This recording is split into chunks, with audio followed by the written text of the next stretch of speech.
Μια αποκάλυψη της εκπομπής αποκλειστικά της Τατιάνας Στεφανίδου ότι υψηλόβαθμος τέλεχος των φυλακών Καλάμου και συγκεκριμένο ο διευθυντής των φυλακών Άρης Ζαφόλιας διατηρεί ερωτικές σχέσεις με την κρατούμενη Λιλίκα Καλίτση. Η υπόθεση αυτή που αποτελεί κατάφορη κατάχρηση εξουσίας έχει φτάσει ήδη στα χέρια του εισαγγελέα. Στο σκανδαλώδες αυτό θέμα θα επανέλθουμε μετά από ένα σύντομο διαφημιστικό διάλειμμα. Εσύ, το ξέρεις για Καλίτση και Ζαφόλια?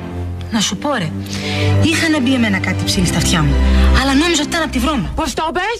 Είπε δηλαδή καθαρά ότι τα έχουμε? Ναι, και για σκάνδαλο είπε, και για κατάχρηση εξουσίας είπε, και για άλλα επίσημα. Να τα κακά μαντάτα.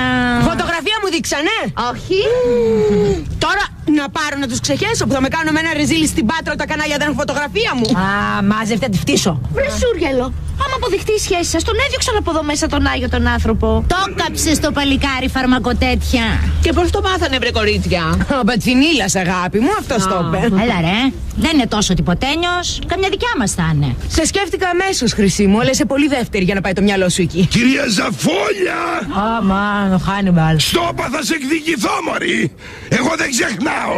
Είμαι Καμίλα εγώ! Αν χαθείς, βλάχο. Πάει! Τι σας έλεγα? Και τώρα τι κάνουμε? Τώρα εγώ θα πάω για ύπνο και κάτι θα σκεφτώ μέχρι να ξημερώσει. Καλά, τόσο ανέστητη είσαι. Άστε να ξεκουραστεί, έχει αγώνα αύριο. Το αγόρι του Γεια σας κορίτσια. Καλέ, είμαστε στον αέρα. Τι έγινε, πώς πάει, έχουμε κανένα τηλεφώνημα? Χαμός. Ναι, άκουσα μια αφιέρωση στον κύριο Ζαφόλια από ένα φίλο του. Καλά τώρα, φίλος του, τρόπος του λέγει. Καλά, και αν δεν ήταν φίλος του, τι ήταν δηλαδή? Έλα τώρα που δεν καταλαβαίνεις. Μεγάλος σεβδάς του ήτανε. Τι μου λες? Ναι καλέ, μεγάλο σου ξέμιλάμε. Να, ας πούμε όταν έχω γοβάρδια δεν προλαβαίνουμε τις αφιερώσεις. Ναι παρακαλώ. Κι άλλο καψούρι του είναι. Ναι. Έλα Θανάση μπάρα μου από το όμορφο καματερό. Ναι βρε, να το βάλω το τραγούδι σας βέβαια, ναι. Μη μου στεναχωριέσαι βρε κουτό, μη. Ναι, βρε, με όσους και να πάει πάλι σε σένα θα ξαναγυρίσει.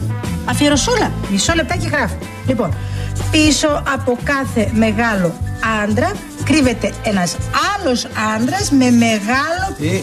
Α, όχι, συγγνώμη. Αυτό, Θανάση μου, αυτό από το όμορφο καματερό δεν μπορώ να το γράψω. Γιατί είναι διευθυντής μου και το έχω κάποιο σεβασμό. Κορίτσια, με ποιον μιλάει? Καλέ, με το Θανάση τον Μπάρα. Μεγάλος έρωτας, αλλά ο δικός μας ο Τσούλος τον έτζασε μόλις γνώρισε τον άλλον, τον Τάκη, τον Ντονατέλα. Και δεν του φαίνεται ρε παιδί μου. Τι είναι ένας βουλοχτός αυτός. Άκου τι λέει. Για να καταλάβεις βρε, άλλοι πάνε στα μουσεία να δουν αγάλματα, έτσι. Αυτός πάει στα γιαπιά να δει οικοδόμους. Έλα καλέ, μην κάνεις έτσι, δεν έγινε τίποτα σοβαρό. Ναι. Καλά, δεν είναι σοβαρό να με λένε γκέι και ποιο θα ήταν δηλαδή το σοβαρό? Ξέρεις για πόσους λένε, αλλά δεν κάνουνε και σαν τρελή. Και στο κάτω-κάτω, στο πιο in club της Αθήνας σε βάλαμε. Ναι. Ξέρεις τι κάνουν άλλοι για να τους πούνε γκέι? Μη με δαιμονίζεις τώρα. Καλά, είσαι τελείως τρελή, κορίτσι μου. Ναι. Εμείς το κάναμε για να σε βοηθήσουμε, καλέ. Ναι. Τι να με βοηθήσετε, ρε? Κοιτάξτε, όλα ξεκίνησαν από τον Πατσινίλα. Που για να εκδικηθεί την ξόφτερνη από εδώ που τα έχετε, ναι, σας έβγαλε αρχικά στην Τατιάνα και μετά ήρθε ο εισαγγελέας Θεοδόρου να εξακριβώσει τις κατηγορίες. Εισαγγελέας ο Θεοδόρου? Ναι. Ως στη συνωμοσία, Ναι. Ρε, και έχει να γίνει τώρα η οδή στη Ζανέτ Καπούγια. Ναι. Μάλιστα, κύριε Διευθυντά. Πριοβόλου. Μάλιστα, κυρία Καρατζά. Τρέχα, φώναξε την Καλίτση να πάει αμέσως στο γραφείο του κυρίου Ζαφόλια.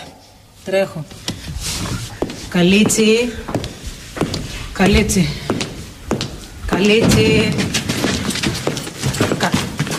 Καλίτση. Καλίτση.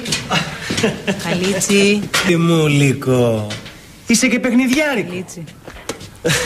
Καλίτση.